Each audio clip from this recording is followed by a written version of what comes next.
কত বড় মাপের একটা চাউরা খুনি, একটা মানে একটা চরম অসভ্য হইলে কোন ধরনের তার ভেতরে অনুশোচনা বলে কোনো কিছু নাই।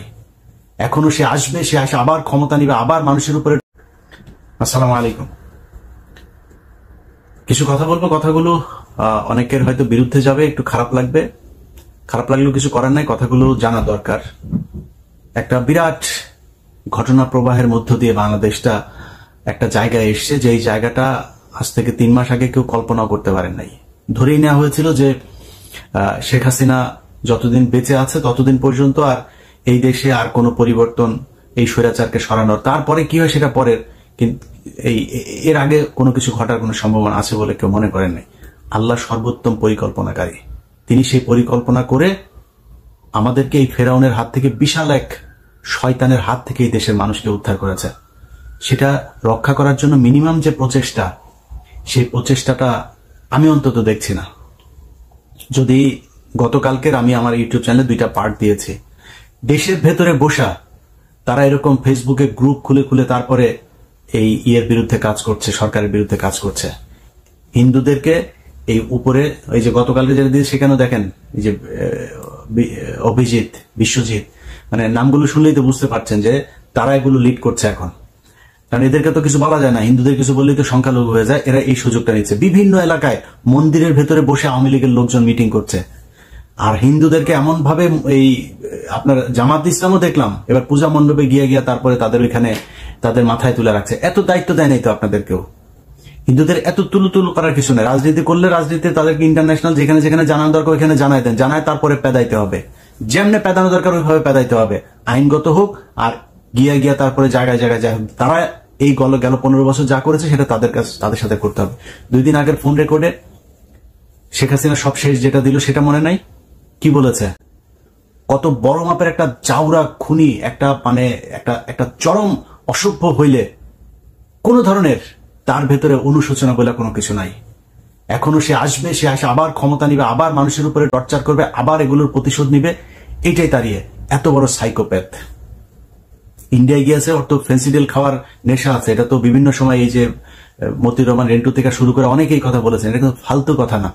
এই ফেন্সিডিল খোর এখন ইন্ডিয়াতে যায় তো ফেন্সিডিলের পুরা কারখানার ভেতরে যে বসে ওইখানে ফেন্সিডিল খায় তারপরে মাতলামো করে 2 দিন পর মানুষের সাথে কথা বলে। এই 3-4 দিন আগে একই এর মধ্যে তার অফিসের দারোয়ানের সাথে, পিয়নের সাথে কথা বলছে। পিয়ন আবার তার জানাচ্ছে যে কারা নাকি আওয়ামী লীগের কেন্দ্রীয় কার্যালয়ে হেগে থুয়ে যায়। হাসিনার মুখে হেগে থুয়ে যাবে, হেগে গেলে তুই কি করবি? হেগে যায়, সেটা তার কাছে বিচার দিচ্ছে। হ্যাঁ, সে আবার এটা শুনছে, সেই ফোন রেকর্ডও বের হয়েছে। তো এই যে অসভ্য মহিলার মিনিমাম কোন ধরনের তার ভেতরে যে অনুশোচনা নাই, আপনি তার মাপ করেন কেমনে? আপনি তার ব্যাপারে, তারা তো আগে থেকে বলি ভাই, কয়দিন আগে একটা কথা বলেছি, বলার পর অনেকেই বলেছেন যে ইলিয়াস ভাই এভাবে কথা বলো না, এভাবে বললে মানুষের ভেতরে ভয় তৈরি হবে। আপনার ঘরের এক কোনায় আগুন ধরেছে, এখন আরেক কোনায় লোক ঘুমাচ্ছে, আপনি তারা আগুনের কথা বললে ভয়ে ঘুম ভাঙিয়ে যাবে, এই জন্য আপনি বলবেন না, শুয়ে থাকবেন আগুন দেখে? বলতে হবে তো, না বললে কি করবেন? কোনো অ্যাকশন নাই তো। কথাগুলো বলতে হবে। কালকের আমার ইউটিউব চ্যানেলে যে আমি যে 2টা পার্ট দিয়েছি, এই 2টা যে যেখান থেকে আমাকে দেখ, এই 2টার ভেতরে কথা হচ্ছে কি, সব তাদের যত ক্ষোভ সব জামাতার শিবিরের উপরে। আর নতুন করে আরেকটা হিজবুত তাহরির তারা বলছে। হিজবুত তাহরির তো আসলে হিজবুত তাহরির এইটার ব্যাপারে তারা যেভাবে মানুষের সামনে উত্থাপন করেছে সেটা পুরোটা একটা ভ্রান্ত একটা ইয়ে। হ্যাঁ, ভালো ভালো মানুষকে ধরে নিয়ে তারপর হিজবুত তাহরির বানানো হচ্ছে, বানায় সেটার একটা ডেফিনেশন তারা তৈরি করেছে, সেটাই আন্তর্জাতিক বিভিন্ন জায়গায় দিয়ে রেখেছে। যাই হোক, এই তাদের সব ক্ষোভ মূলত জামাত শিবিরের উপরে। অতএব এই গার্ডটা জামাত শিবিরকে হইতে হবে। বিভিন্ন জায়গায় কষ্ট পান, কিছু করার নাই। এই যে একটা পরিস্থিতি থেকে বের হইল না কয়দিন আগে, এই মাত্র কয়দিন আগে দেখলেন না, হাজার হাজার কোটি টাকার মালিক, বিলিয়ন ডলারের মালিক জেলখানায় বসে আছে, দেখছেন না?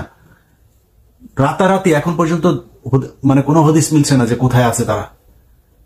যাদেরকে এতদিন রাস্তার আশপাশ দিয়ে যাওয়ার সময় মানুষজন মানে দেখলে সালাম না দিলে ধরে তাদের এই চালা চামুন্ডা যারা আছে তারা ধরে থাপড়াইতো, তারা এখন ওই বিএনপির একদম 3rd ক্লাস যেসব নেতা কর্মী আছে তাদের পায়ে ধরে তারপরে বসে একটু নিজের সামলানোর জন্য চেষ্টা করছে। তো এই যে এটা আওয়ামী লীগের ক্ষেত্রে হলো না, হওয়ার পরে আসলে কি বিএনপির লোকজনের কোন ধরনের মিনিমাম কোনো মানে শিক্ষা নিয়েছে কিনা? তারা কষ্ট পান, কিছু করার নাই। কিন্তু সত্য কথাটা বলি, চাঁদাবাজি হচ্ছে, ব্যাপক আকারে হচ্ছে চাঁদাবাজি, এবং প্রায় শতভাগ ঘটনার সাথে এই বিএনপির লোকজন দায়ী। তো আপনাকে মাথায় রাখতে হবে যে বাংলাদেশের মানুষ যে একটা অভ্যুত্থান করলো, কেন, কিসের জন্য করলো? আওয়ামী লীগের লোকজন যে এইভাবে চাঁদাবাজি করেছে, মানুষের উপরে টর্চার করেছে, নির্যাতন করেছে, এই জন্য। আজকে আপনি ওই সেম কাজ করছেন, তো জনগণ কেন আপনার সাথে থাকবে? আর ভাই 5 বছর পরে এটার জন্য অন্তত যে দল থেকে হোক, যে সাধারণ মানুষের থেকে হোক, একটা প্রতিরোধ কমিটি তৈরি করা উচিত, যে বিএনপির যে যাবে চাঁদাবাজি করতে, সে আওয়ামী লীগের হোক না হোক, বিএনপির কারো নাম ভাঙায় হোক আর না হোক, যে যাবে তারা ধরে পিটাইতে হবে। এই কমিটি যদি গঠন না হয়, তাহলে সামনে ভয়ঙ্কর অবস্থা বিরাজ করছে। আপনি আজকে মানুষ যখন কিনা বিএনপির দিক থেকে মুখ ফিরায় নেবে, তখন কি হবে? আলটিমেটলি বড় দল আরেকটা আওয়ামী লীগ আছে, তাদের দিকে আবার ওকে ঠিক আছে, ওরাই আসুক, দেখা যাক কি হয়। মানুষ তো আস্তে আস্তে ভুলে যাবে। তো দেখা যাক কি হয়, সময় কি হবে, আওয়ামী লীগ আবার আসবে। আসার পরে আওয়ামী লীগ যদি এবার আসে, তাহলে আপনি বুঝতে পারছেন যে দেশের অবস্থাটা কি হবে। ওদের যত ক্ষোভ, এই 5 তারিখের আগেও শেখ হাসিনার বক্তব্যগুলোর কথা মনে আছে আপনার? সব ক্ষোভ হচ্ছে জামাত এবং শিবির।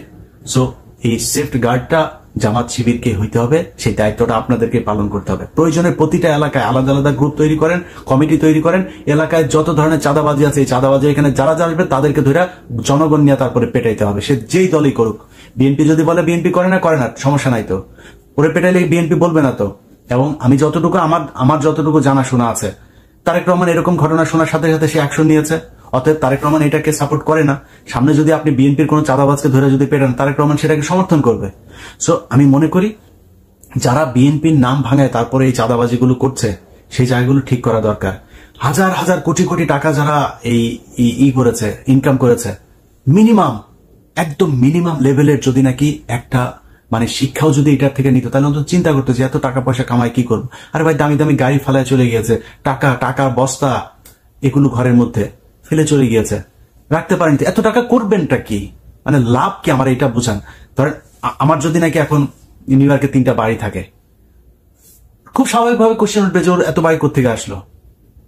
আমার বাড়ি নাই, আমি ভাড়া থাকি, আমি একদম পুরো, আমি যে আমাকে যেভাবে কোশ্চেন করবে আমি সেভাবে তার সাথে আমার ব্যাপারে হিসাব দেবো। তো আমার যদি নাকি সর্বোচ্চ হইতে পারে, তাহলে একটা বাড়ি হইতে পারে। সর্বোচ্চ যদি হইতে পারে, ব্যাংকে হয়তো 10 লাখ টাকা থাকতে পারে, মানে বাংলাদেশি টাকা $10,000 থাকতে পারে হয়তো। তো এর বেশি যখন আমার অ্যাকাউন্টে যখন 100-200 কোটি টাকা থাকবে, তখনই তো এটা অস্বাভাবিক, ওইটাই তো আমার জন্য অসম্মানজনক। আবার সবাই বুঝবে যে ও চোর। এই যে এখন যারা চোর হিসাবে যাদের নাম আসছে, এই চোরেদের লজ্জা লাগে না? অতএব এটা থেকে একটু শিক্ষা নেওয়া দরকার। মানুষের টাকার দরকার আছে ভাই, কিন্তু এইভাবে না তো।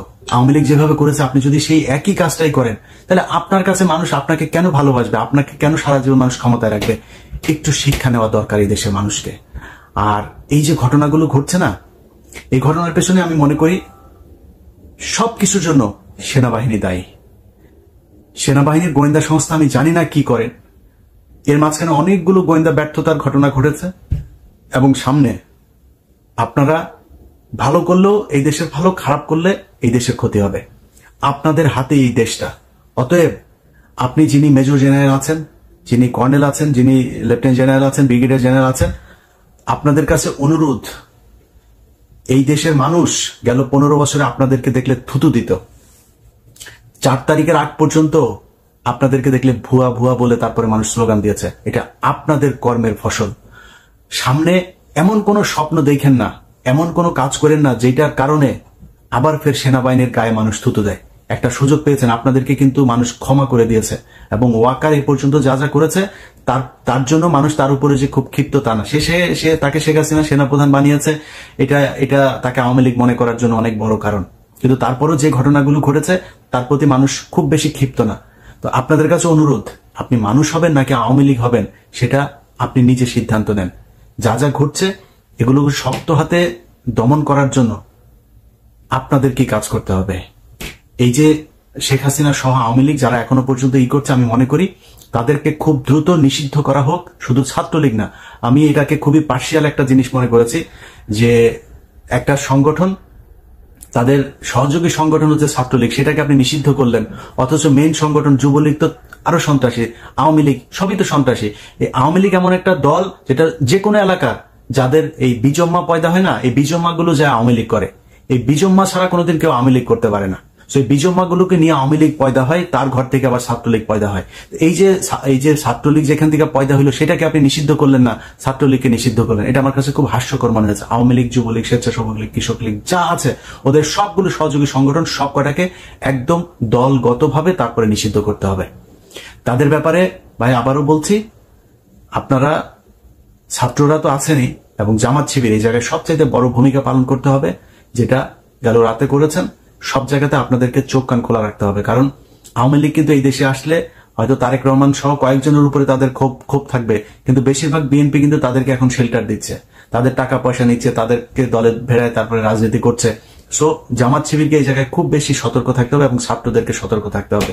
আর উপদেষ্টা পরিষদে ডক্টর মোহাম্মদ ইউনূস সহ তারপরে আসিফ নজরুল আপনাকে নিয়ে সমালোচনা করছে। যদি রয়ের এজেন্ট হয়ে না থাকেন তাহলে আশা করি এই যে ঘটনা ঘটলো আপনার সাথে বিদেশে, যে এটা আপনার সুইজারল্যান্ডের ঘটনাটা আপনার জন্য যথেষ্ট। এটা বোঝা যায় আপনার শত্রুকে।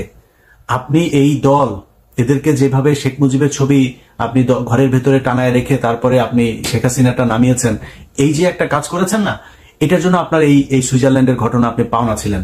আওয়ামী লীগ কি জিনিস এটা আপনি এখনো বুঝতে পারেন নাই। আওয়ামী লীগ মাটির নিচে পুঁতে ফেললো, সেইখান থেকে উঠে ওরা ঠিক আগের মধ্যে, কারণ বিজম্মা তো বাপ মায়ের তো জন্মের পয়দার ঠিক নাই, তো কে কোন দিক দিয়ে লাগায় তারপরে এদের জন্ম দিচ্ছে কোনো ঠিক নেই। যেই কারণে এরা যেখান থেকে আসে ওদের চরিত্র ওইটাই থাকবে। এটা যতদিন বুঝতে না পারবেন ততদিন এইভাবে সুইজারল্যান্ডের মতো চট থাপ্পড় ঘুষিয়ে এগুলো খাইতেই হবে। সামনে যদি এদেরকে যদি কন্ট্রোল করতে না পারেন, পরিস্থিতি শুধু জামাত শিবির না, যারা এখন উপদেষ্টায় আছেন, যারা এই ছাত্র সংগঠনে আছেন, জামাত শিবির সবাইকে এই করতে হবে, সেই সাথে বিএনপিরও পানা থাকবে। অতএব সবচেয়ে বড় দল বিএনপি এবং আমার বিশ্বাস বিএনপির সামনে ক্ষমতায় আসবে। আপনাদেরকে সব চাইতে বেশি মানে দায়িত্বশীল ভূমিকা পালন করতে হবে, কারণ আপনি যখন কিনা আওয়ামী লীগকে সুযোগ দিবেন, নমনীয় থাকবেন, আওয়ামী লীগের দলকে নিষিদ্ধ করতে চাবেন না, ছাত্রলীগকে নিষিদ্ধ করার কারণে আপনি আবার প্রতিবাদ জানাবেন, এগুলো করে এদেরকে যখন সহনশীল করবেন না, আপনাকে বুঝতে হবে যে যারা গতকালকে মিটিং করতে চেয়েছে, আরে ভাই তারা কারা?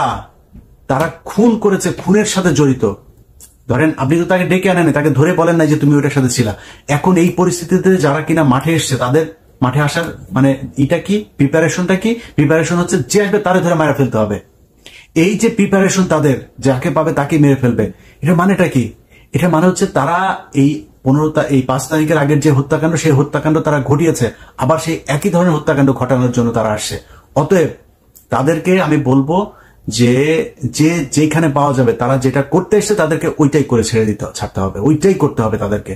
এদেরকে যদি ছেড়ে দেন, এদেরকে যদি খালি মানে ওই কয়েকটা ভিডিও দেখলাম ন্যাংটা করে ছাড়ছেন, এটা ভাই শাস্তি না তাদের। ওরা যেই শাস্তি এতদিন দিতে, ওদেরকে ওই শাস্তি দিতে হবে। ওদের ভেতরে সেই আতঙ্ক ঢুকাইতে হবে যে এখানে একবার ওদের সামনে পড়লে আর বাঁচা যায় না। এটা যতক্ষণ পর্যন্ত না করবেন ততক্ষণ পর্যন্ত ওরা এইভাবে বিভিন্ন দিক থেকে আপনাকে ভেঞ্চি কাটতে থাকবে। সো পরিস্থিতিটা আমি মনে করি যে খুব সাবধানতার সাথে এটাকে কেয়ার করা উচিত। এটা ফানি বিষয় না। আপনার জীবন, মৃত্যু এবং এই দেশের সার্বভৌমত্বের সাথে জড়িত। প্রতিটা হিন্দু এই দেশে, বাংলাদেশে এই হিন্দু এবং ইসকন যারা আছে, তারা আওয়ামী লীগকে ক্ষমতায় আনার জন্য চেষ্টা করছে, এবং এইবার যদি আনে, হিন্দুরা তো আওয়ামী লীগ হয়ে যায়। দেখেন নাই, আমি বিশ্বাস করি আওয়ামী লীগ যত বড় জাউরাই হোক, তারপর অন্তত যার মধ্যে মিনিমাম মানে ইমান এখন পর্যন্ত আছে, এই ইমানের মানুষগুলো এরা যেভাবে মানুষকে হত্যা করে এইভাবে হত্যা করতে পারে না। কিন্তু হিন্দুরা, ওরা তো ওদের কাছে মানে মুসলমান হইল গিয়া খুবই মানে নিকৃষ্ট একটা জীব, এদের পৃথিবীতে বাঁচার কোনো অধিকার নাই, এরকম মনে করে এইভাবে মানুষকে মারে। সো ওরা কি করবে? ওরা তো তখন আওয়ামী লীগ হয়, তখন তো আর হিন্দু থাকে না, তখন আওয়ামী লীগ হয়ে মারধর করে। সো এদের ব্যাপারে ভাই খুব সাবধান হইতে হবে, এবং যতটুকু মানে তাদের প্রাপ্য, সেই প্রাপ্য তাদেরকে মানে বুঝাই দিতে হবে।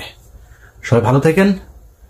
আর্মি, সেনাবাহিনী, জামাত ইসলাম, বিএনপি, ছাত্র, সাধারণ মানুষ, সবাইকে দেশের একদম মানে অতন্দ্র প্রহরী হিসাবে কাজ করতে হবে। সবাই ভালো থাকেন। আল্লাহ হাফেজ।